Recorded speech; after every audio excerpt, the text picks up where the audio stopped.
Hello बच्चों, आज हम लोग कार्बन एंड इट्स कंपाउंड से एक क्वेश्चन करेंगे। So let's see this question. Would you be able to check if water is hard by using a detergent? हम लोग को ये पूछा है कि क्या हम लोग डिटर्जेंट को यूज करके डिफरेंशिएट कर सकते हैं कि वो वाटर हार्ड है या सॉफ्ट है। सोप की कहानी सबको याद है ना, कैसे वो डिफरेंशिएट कर सकता है कि सॉफ्ट वाटर में वो लादर देता है, हार्ड वाटर में नहीं देता। कोई बात नहीं, अगर नहीं याद है तो एक बार ना उसको थोड़ा सा रिवाइज कर लेते हैं और फिर डिटर्जेंट की कहानी तुरंत समझ आ जाएगी। सबसे पहले हम लोग को ये पता होना चाहिए कि हार्ड वाटर हमारा होता क्या है। हार्ड वाटर हमारा वो पानी है जिसमें कैल्शियम या मैग्नीशियम आयंस प्रेजेंट हो, जिसमें इनकी सॉल्ट प्रेजेंट हो, तो वो डिसोसिएट करके आयंस तो दे ही देंगी। तो ऐसा पानी जिसमें कैल्शियम मैग्नीशियम आयंस प्रेजेंट हो उसे हम हार्ड वाटर कहते हैं। फिर हम लोग उसको सोप में डालेंगे। सोप सबको याद है क्या होता था? सोप वॉज सोडियम और potassium long chain of carboxylic acid, है ना। सोडियम भी ले सकते हैं, पोटेशियम भी ले सकते हैं हम लोग, ठीक है। इसको हम लोग रिप्रेजेंट कैसे करते थे? RCOO माइनस वाले पार्ट को ऐसे रिप्रेजेंट करते थे। जब हम इसको सोप को हार्ड वाटर में डालते हैं तो क्या होता था? हमारा एक प्रेसिपिटेट फॉर्म हो जाता था। रिएक्शन दिखा देती हूँ मैं। RCOO माइनस Na प्लस ही ले लेते हैं, दोनों लिखने की तो जरूरत नहीं है, सेम ही रिएक्शन होगा। और हम लोग कैल्शियम आयंस लेते हैं। सपोज हम लोग जब इनका रिएक्शन कराते थे तो अंदर डिस्प्लेसमेंट रिएक्शन होता है और प्रेसिपिटेशन हो जाती है। क्या होता है? RCOO होल ट्वाइस बन जाता है कैल्शियम के साथ, ये सॉल्ट हमारी फॉर्म हो जाती है। ये सॉल्ट जो होती है वो प्रेसिपिटेट हो जाती है और हमारे सोडियम आयंस तो निकले ही होंगे, है ना। सोडियम आयंस निकल गए।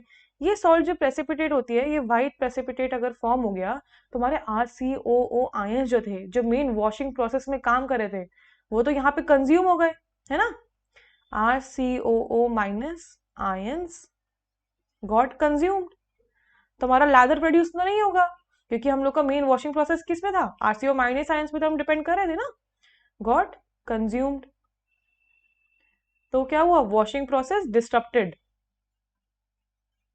तो वॉशिंग प्रोसेस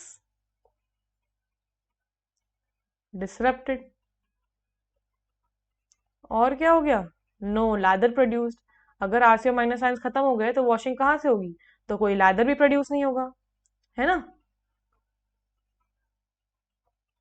ऐसे ही अगर हम लोग डिटर्जेंट की कहानी लें, नेक्स्ट पेज पे ले लेते हैं।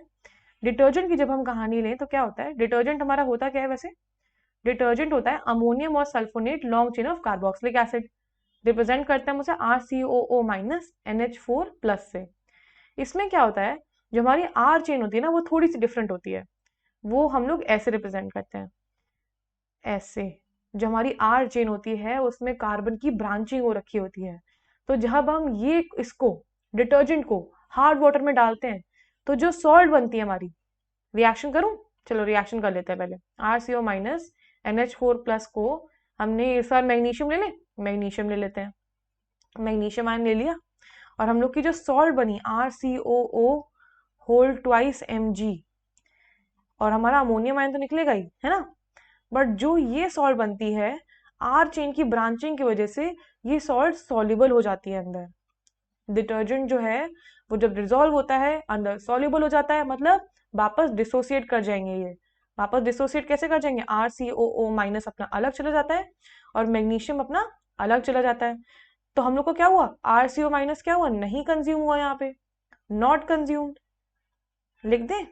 लिख लेते हैं, नहीं तो भूल जाओगे ना बाद में। Not consumed, consumed. तो हमारा क्या हुआ? वॉशिंग प्रोसेस में कोई प्रॉब्लम ही नहीं हुआ, लादर अपना प्रोड्यूस हो गया। अब सॉफ्ट वाटर में भी लादर प्रोड्यूस हो रहा है और हार्ड वाटर में भी लादर प्रोड्यूस हो रहा है, तो हम डिफ्रेंशिएट कैसे कर पाएंगे? नहीं कर पाएंगे ना कि सॉफ्ट वाटर है या नहीं है, है ना। Lather produced, produced.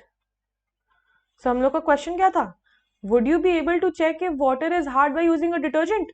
नो, ठीक है, क्योंकि डिटर्जेंट जो है acts the same way in both hard water and soft water. I hope you understood it well. All the best.